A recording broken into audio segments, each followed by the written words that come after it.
Hello students and welcome back to our YouTube channel Vidyam. मैं हूं Anshita Jindal, a graduate from your dream college HRCC New Delhi.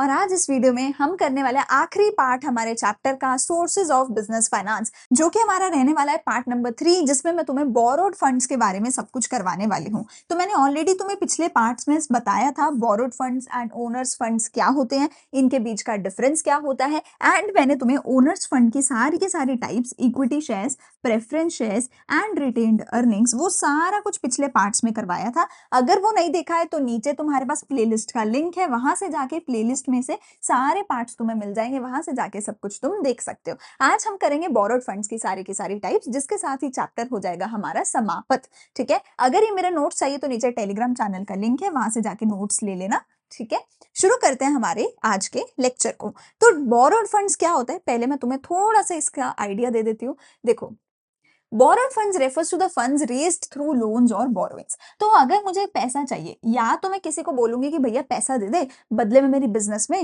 हिस्सेदारी ले ले, profit या लॉस का शेयर ले ले। लेकिन borrowed फंड में क्या होगा, मैं बोलूंगी भैया मुझे पैसा दे दे, उधार पे दे दे, एज अ लोन दे दे, मैं तेरे से पैसा बोरो करूंगी, बदले में मैं तुम्हारे को क्या दूंगी, मैं तुम्हें दूंगी एक फिक्स्ड रेट ऑफ इंटरेस्ट। अपने बिजनेस में कोई हिस्सेदारी नहीं दूंगी, अपने बिजनेस में तुम्हें मैनेजमेंट राइट भी नहीं दूंगी, अपने बिजनेस में तुम्हें कुछ नहीं दूंगी, बस तुम्हारे पैसे के ऊपर एक उधार की तरह, उधार के बदले में ब्याज में तुम्हें, रेट ऑफ इंटरेस्ट में तुम्हें पे करती रहूंगी। Sources include loans from this, ये सारे सोर्सेज हैं जिनके बारे में एक एक करके अभी हम आगे पढ़ेंगे। ठीक है, such sources provide funds for a specific period, ये एक स्पेसिफिक टाइम पीरियड के लिए होते हैं बेटा। ओनर्स फंड का कोई स्पेसिफिक टाइम पीरियड नहीं होता, जब तक कंपनी चलेगी ओनर्स फंड का पैसा वापस नहीं आता। पर बोरोड फंड्स हमेशा एक स्पेसिफिक टाइम पीरियड के लिए होते हैं, जैसे कि 5 साल। तो 5 साल के बाद पैसा, लोन का तुम्हें प्रिंसिपल अमाउंट चुकाना पड़ेगा। जो ब्याज है, जो इंटरेस्ट है, वो तो हर महीने या हर 6 महीने देना ही पड़ेगा। पर जो प्रिंसिपल अमाउंट है वो भी 2 साल में, 5 साल में, जो भी टाइम पीरियड है उसके बाद वापस करना पड़ेगा। ठीक है, टर्म्स एंड कंडीशंस होती है। ठीक है, फिक्स रेट ऑफ इंटरेस्ट होता है। ठीक है, ये भी हमें पता है। इससे जो बिजनेस है, बिजनेस के ऊपर बर्डन आ जाता है, क्योंकि इवन इफ बिजनेस लॉस में भी चल रहा है, इवन इफ बिजनेस के पास खुद की कुछ की अर्निंग नहीं है, फिर भी उसको जो है रेट ऑफ इंटरेस्ट तो पे करना पड़ेगा। देखो, ओनर्स फंड में क्या होता था ना, कि अगर तुम बिजनेस के ओनर हो तो बिजनेस अगर प्रॉफिट में है तुम प्रॉफिट का हिस्सा ले लोगे, बिजनेस अगर लॉस में है तो तुम कुछ नहीं लोगे। पर अगर तुम बोरोड फंड्स लेते हो, तो अगर तुमने लोन ले रखा है, किसी से पैसा बोरो कर रखा है, फिर वो बंदा नहीं पूछेगा कि तुम्हारे बिजनेस में प्रॉफिट हो रहा है, तुम्हारे बिजनेस में लॉस हो रहा है। वो बंदा बोलेगा मुझे मेरा रेट ऑफ इंटरेस्ट दे दे, तू अपना क्या करे क्या ना करे, मुझे कोई लेना देना नहीं है, मुझे मेरा पैसा वापस कर। That's it. सो ये बिजनेस के लिए बहुत रिस्की होता है, क्योंकि बिजनेस अगर लॉस में भी है तो भी लोन का पैसा, ब्याज का पैसा वापस करना पड़ेगा। ठीक है, जनरली जो बोरोड फंड्स होते हैं वो किसी ना किसी चीज को क्या कहते हैं, सिक्योरिटी की तरह, कोलेक्ट्रल की तरह यूज करके ही दिए जाते हैं। मतलब जब भी तुम लोन लेते हो तो लोन के बदले में तुम्हें अपनी कोई एक चीज गिरवी रखवानी पड़ती है। होम लोन है तो घर का पेपर गिरवी होते हैं, रखे जाते हैं। कार लोन है या कोई भी बाइक का लोन है तो उस पर्टिकुलर चीज के पेपर गिरवी रखे जाते हैं। एजुकेशन लोन है, तुम्हारी डिग्री गिरवी रखी जाती है। तो गोल्ड लोन है तो गोल्ड को गिरवी रखा जाता है। किसी भी चीज का लोन है, कुछ ना कुछ गिरवी रखवाया जाता है मोस्ट ऑफ द टाइम। ठीक है, चलो, अब पहला टाइप जो सबसे पहला आता है वो मेरे पास होते हैं डिबेंचर्स। डिबेंचर्स थोड़े थोड़े ना शेयर्स की तरह होते हैं। एक चीज याद रखना, जो भी कुछ मैं तुम्हें पढ़ा रही हूँ, इन सब से तुम्हें क्या मिल रहा है, तुम किसी से लोन ले रहे हो और किसी को एक फिक्स्ड रेट ऑफ इंटरेस्ट दे रहे हो, ये कॉमन रहेगा। लोन ले रहे हो किसी से, फिक्स्ड रेट ऑफ इंटरेस्ट दे रहे हो किसी को, उसको अपने प्रॉफिट और लॉस में कोई हिस्सेदारी नहीं दे रहे हो, उसको अपनी मैनेजमेंट में कोई वोटिंग राइट तो नहीं दे रहे हो। ये फीचर्स कॉमन रहेंगे। क्या क्या टाइप्स है वो एक एक करके बस हम पढ़ लेंगे, ये फीचर्स तो कॉमन रहेंगे। ठीक है, जो डिबेंचर्स होते हैं वो थोड़े थोड़े शेयर्स की तरह होते हैं। दीज आर लाइक एक पेपर है।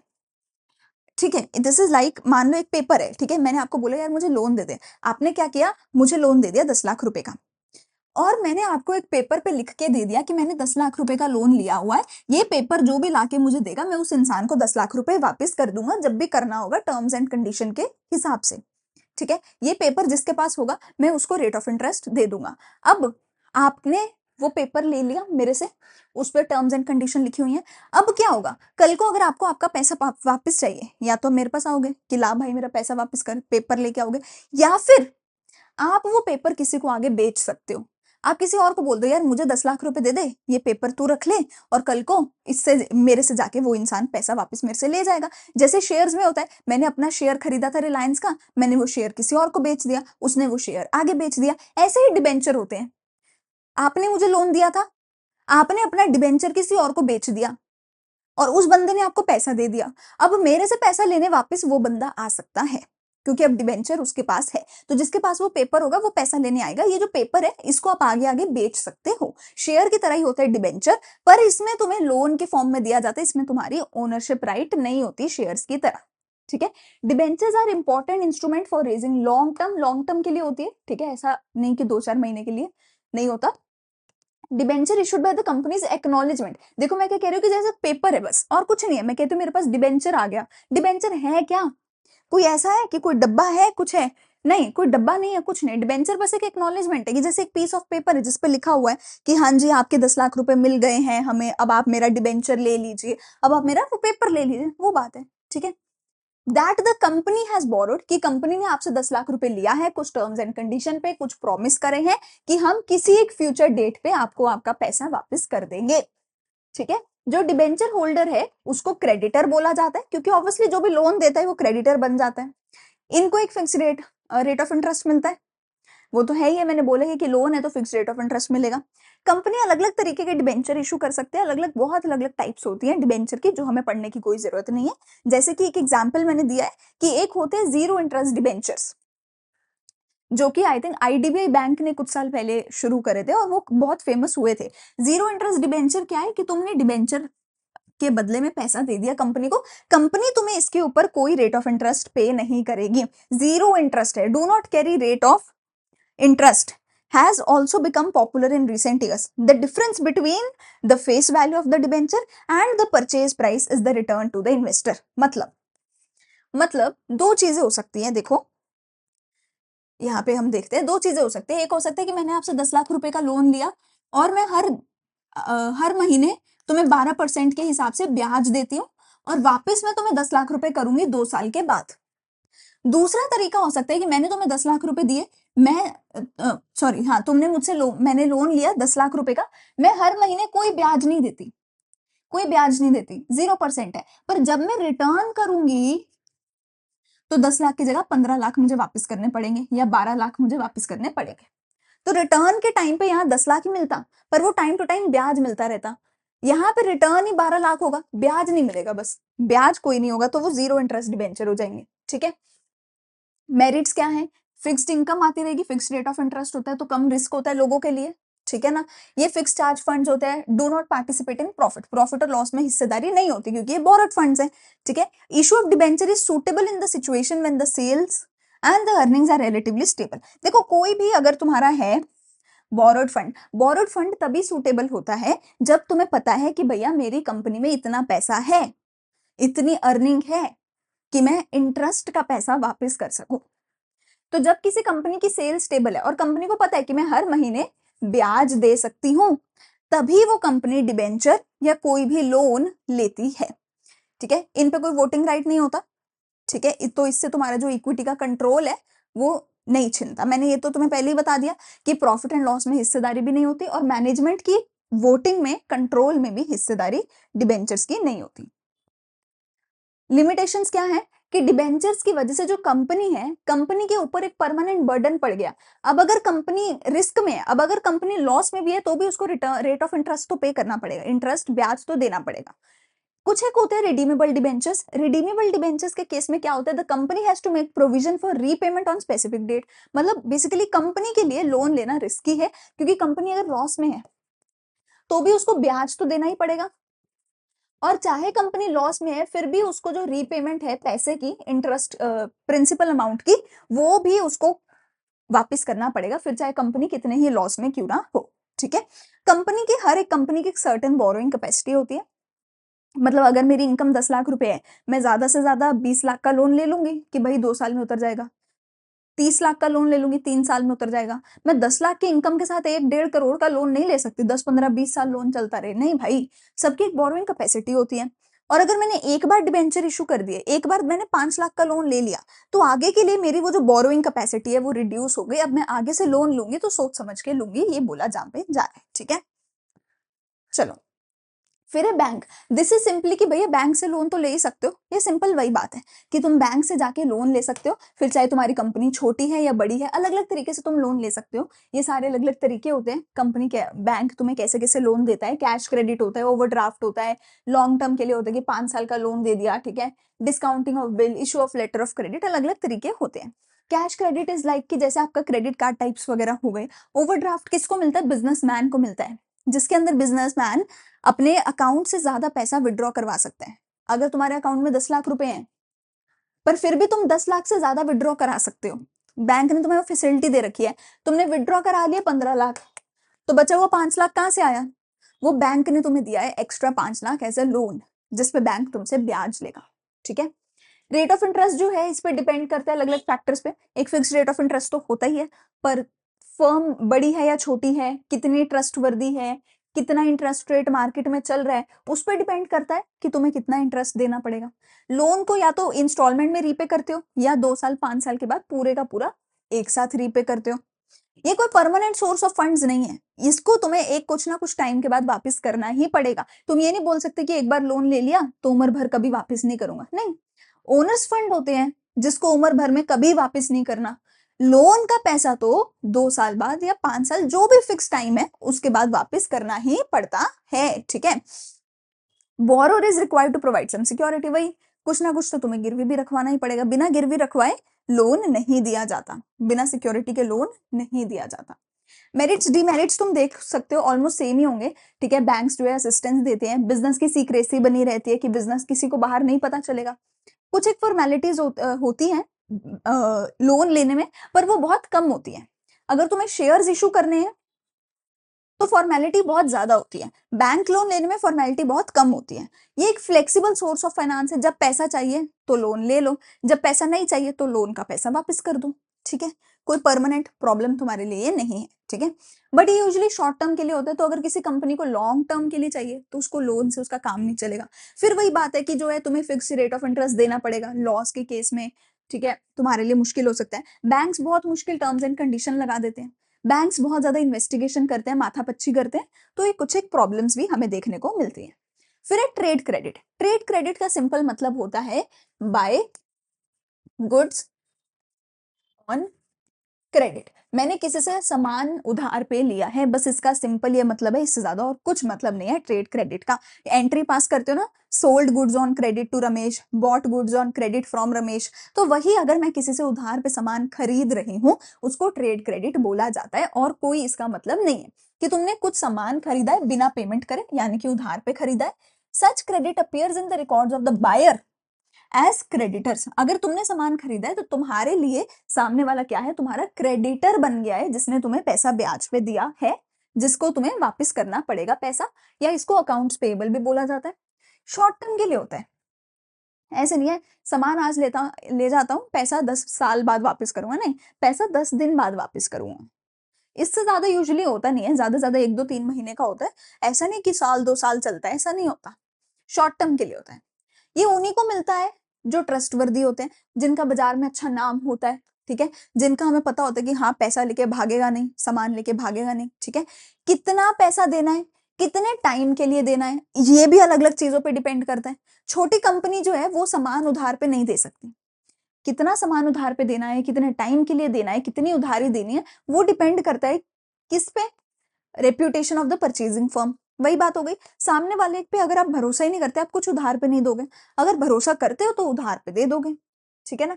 Financial position of the seller, volume of purchase. अगर मैं कह रही हूँ कि भैया बहुत बड़ा ऑर्डर लगाऊंगी पर उधार पे लगाऊंगी, तो तुम बोलोगे ठीक है बड़ा ऑर्डर है ना तभी उधार दूंगा। अगर तुम्हें पैसे की जरूरत है तो तुम उधार पे सेल नहीं करोगे, तुम बोलोगे नहीं मुझे पैसे की जरूरत है, अभी उधारी नहीं दे सकता। ठीक है, तो कुछ एक फैक्टर्स पे डिपेंड करते हैं, कितने टाइम के लिए उधारी दे रहे हो, कितना सामान उधार पे दे रहे हो। ठीक है, past record of the payment. अगर मैंने पास्ट में तुम्हारा पैसा तुम्हें वापस नहीं करा था तो तुम आगे से मुझे कभी उधार पे सामान नहीं दोगे। अगर मेरा पास्ट रिकॉर्ड अच्छा है तो तुम मुझे आसानी से उधार पे सामान दे दोगे। Degree of competition in the market. अगर बाजार में कंपटीशन बहुत ज्यादा है सारे उधार पे दे रहे हैं तो मुझे भी देना पड़ेगा। अगर कोई उधार पे नहीं देता, कंपटीशन ही नहीं है बाजार में, तो जरूरी नहीं है कि मैं भी उधार पे दूं सामान अपना, ठीक है। Terms of trade credit very करती है, जरूरी नहीं है, इसका कोई फिक्स टर्म नहीं होता। हर एक इंडस्ट्री, हर एक बिजनेस अपनी खुद की टर्म्स एंड कंडीशन बनाता है। कोई उधार देता है, कोई सीधा अपने गेट पे ही बाहर लगा देता है कि उधार मांग के शर्मिंदा मत करो, हमें उधार मत मांगो, ठीक है। तो सबका अपना अपना होता है, इसमें कुछ फिक्स नहीं होता। फिर आते हैं financial institution. Financial institutions are just like banks, but exactly bank नहीं होता, क्योंकि इनके पास a lot of time bank का लाइसेंस नहीं होता। तुम्हें अगर एक बैंक खोलना है, तुम्हें आरबीआई से लाइसेंस लेना पड़ता है, एंड अगर तुम्हारे पास वो लाइसेंस नहीं है तो तुम खुद को बैंक नहीं बोल सकते। जैसे अगर मैंने अकाउंट्स पढ़ी है तो मैं सीए नहीं बन गई हूँ, मैं खुद को सीए अंशिता नहीं बोल सकती जब तक मैंने सीए के पेपर नहीं दिए, सीए क्लियर नहीं किया। वैसे ही अगर मैं किसी को उधार दे रही हूँ तो मैं खुद को बैंक नहीं बोल सकती। तो ऐसे बहुत सारे फाइनेंशियल इंस्टीट्यूशन होते हैं जो बैंक जैसा ही काम करते हैं, पर उनके पास बैंक का लाइसेंस नहीं होता, इसलिए हम उनको बैंक तो नहीं बोलेंगे, कुछ तो बोलेंगे। क्या बोलेंगे? फाइनेंशियल इंस्टीट्यूशन बोलेंगे, ठीक है। तो ये भी वही कैपिटल आपको देते हैं लॉन्ग टर्म के लिए, मीडियम टर्म के लिए। अब कैपिटल देने, पैसा देने के लिए खुद के पास पैसा कहां से होता है? या तो इनका खुद का पैसा होता है, या इन्होंने भी किसी से लोन ले रखा होता है। ये क्या करते हैं, किसी से 10% पे लोन लेते हैं और आगे किसी को 15% पे लोन दे देते हैं, बीच में अपना मार्जिन बना लेते हैं, ठीक है। तो या तो अपना खुद का पैसा उधार पे देते हैं, या पीछे से लोन लेके, पीछे से पैसा लेके आगे औरों को लोन पे दे देते हैं और महंगे ब्याज पे, ठीक है। तो ये होते हैं फाइनेंशियल इंस्टीट्यूशंस, ठीक है। और ये किसकी मदद कर रहे हैं? जैसे हमारे कमर्शियल बैंक है, कमर्शियल बैंक्स पे भी कितना बर्डन होगा सोचो लोन देने का। तो इनका आधा बर्डन फाइनेंशियल इंस्टीट्यूशन इनसे ले लेते हैं कि कोई नहीं, आधा लोन मैं देता हूँ, आधा लोन तुम देना, पूरी इकोनॉमी को मिलके चलाएंगे, ठीक हो गई बात। They aim at promoting the industrial development, इनका एम होता है कि इनको हम डेवलपमेंट बैंक्स भी बोलते हैं। ये मोस्टली डेवलपमेंट रिलेटेड बिजनेसेस को बैंक बहुत आसानी से लोन देते हैं, ताकि देश में डेवलपमेंट हो सके, देश में इंडस्ट्रीज आ सके, ठीक है। In addition to providing financial assistance, पैसा तो देते ही हैं लोन की फॉर्म में, उसके साथ बिजनेस चलाने में भी मदद करते हैं, ठीक है। वो मार्केट सर्वे करके देते हैं आपको, टेक्निकल असिस्टेंस देते हैं, मैनेजरियल सर्विस देते हैं, ठीक है, बिजनेसमैन को और भी मदद करते हैं। ये सूटेबल तब होते हैं जब बहुत ज्यादा आपको पैसा चाहिए लॉन्गर ड्यूरेशन के लिए, जैसे अगर आपको एक्सपेंशन करना है, कुछ ना कुछ ऐसा करना है, ठीक है, मॉडर्नाइजेशन करना है, ज्यादा पैसा चाहिए ज्यादा लंबे समय के लिए, तो ये लोग दे देते हैं। बैंक्स यूजुअली लंबे समय के लिए ज्यादा पैसा नहीं देते हैं, तो ये उस चीज में बहुत मददगार रहते हैं। और वैसे भी ज्यादा पैसा कब चाहिए? जब इंडस्ट्री खोलनी है, डेवलपमेंट करनी है, तो उसी के लिए ये लोग मोस्टली पैसा देते हैं, ठीक है। वरना छोटा मोटे चीजों के लिए तो बैंक ही पैसे दे देता है। Inter corporate deposit, ICD. Inter corporate deposit क्या होता है? मान लो हमारी दो दुकानें हैं, एक जेठालाल की दुकान है, एक उसके कोई साथी की दुकान है। अब ये दोनों साथी पिछले 15 सालों से साथ में बिजनेस कर रहे हैं, एक ही जगह पे सेम साथ साथ इनकी दुकानें हैं। तो ये दोनों साथी एक दूसरे को बहुत अच्छे से जानते हैं, ये पूरा भरोसा करते हैं। तो किसी दिन अगर जेठालाल को कोई इमरजेंसी आई, तो क्या ये उसको पैसे नहीं देगा दूसरा बंदा? वो ऑब्वियसली पैसे देगा, कोई नहीं जेठा, आज तो पैसा रख ले, मुझे बाद में वापस कर दियो। ऐसे ही कभी दूसरे दोस्त को आई कुछ भी इमरजेंसी, तो जेठालाल बोलेगा आज मेरे से पैसे ले ले, 2 दिन बाद वापस कर दियो, कोई बात नहीं, कोई दिक्कत वाली बात नहीं है। तो जब भी किसी एक कंपनी पे, एक कॉर्पोरेट, एक कंपनी पे जब भी कोई इमरजेंसी आती है, उसको इमीडिएटली बहुत शॉर्ट टर्म के लिए 2-4 दिन के लिए इमरजेंसी आ जाए और एकदम से उसको पैसे की जरूरत पड़ जाए, तो वो अपने साथ वाली कंपनी के पास, दूसरी कंपनी के पास जाती है कि क्या तुम प्लीज मुझे शॉर्ट टर्म के लिए पैसा दे सकते हो। और वो दूसरी कंपनी अगर पैसा दे दे तो उसको इंटर कॉर्पोरेट डिपॉजिट बोला जाता है, कि एक कंपनी ने दूसरी कंपनी को पैसा दिया, इंटर कंपनीज के आपस में डिपॉजिट ऑफ मनी, ठीक है। It is use for short term, ये बहुत शॉर्ट टर्म के लिए होता है। देखो minimum period is 7 days which can be extended up to 1 year, मतलब मिनिमम 7 days के लिए होता है, मोस्टली 8-10 दिन के लिए होता है, उससे ज्यादा का आईसीडी नहीं होता है, ठीक है। 3 तरीके के हो सकते हैं, या तो 3 महीने का, 6 महीने का, या कॉल डिपॉजिट। कॉल डिपॉजिट मतलब कि जब भी सामने वाला कॉल करेगा तभी तुम्हें ऑन कॉल उसका पैसा वापस करना पड़ेगा, तुम मना नहीं कर सकते, ठीक है। इंटरेस्ट रेट जो है वो फिक्स होते हैं और वो बहुत ज्यादा हाई होते हैं, फ्लोटिंग भी हो सकते हैं, चेंज भी होते रह सकते हैं। इसमें जो इंटरेस्ट रेट है वो ज्यादा हाई होता है। क्यों? तुमने इमीडिएटली बोला भाई इमरजेंसी है, आज के आज पैसा चाहिए, और आज के आज तुम्हें पैसा दिया जा रहा है for a time period as short as 7 days, तो वो बहुत हाई रेट ऑफ इंटरेस्ट पे दिया जाता है, ठीक है। रेट ऑफ इंटरेस्ट जो है इसका बहुत हाई होता है, ठीक है, बैंक से ज्यादा ही होता है, ठीक है। These are usually considered by the borrower company to solve problem of short term funds insufficiency। Emergency के केस में मोस्टली होता है, वरना तो तुम बैंक वगैरह से भी तो लोन ले ही सकते हो, ठीक है। चलो यहाँ पे होता है हमारा पूरे का पूरा चैप्टर समाप्त, ठीक है। 3 पार्ट्स में मैंने पूरे का पूरा चैप्टर तुम्हें करवाया है। पहले में ओनर्स फंड क्या है, बोरोड फंड्स क्या है वो हमने पढ़ा। फिर ओनर्स फंड की 3 टाइप्स पढ़ी, इक्विटी, प्रेफरेंस और रिटेन्ड अर्निंग्स। आज हमने पढ़ी बोरोड फंड्स की टाइप्स, जिसमें डिबेंचर सबसे इंपॉर्टेंट है। फिर कमर्शियल बैंक हो गए, financial institution, trade credit, ICD, ये सारा हो गया, ठीक है। यहाँ पे पूरा चैप्टर होता है खत्म। अगले वीडियो में हम करेंगे अगला चैप्टर, लेकिन तब तक लाइक शेयर सब्सक्राइब जरूर करना। टेलीग्राम चैनल से नोट्स ले लेना, और व्हाट्सएप चैनल पे मैं एमसीक्यूज पोस्ट करती हूँ हर रोज, वो एमसीक्यूज को भी जाकर के जरूर देखना, अच्छे से पढ़ाई करते रहो, ठीक है।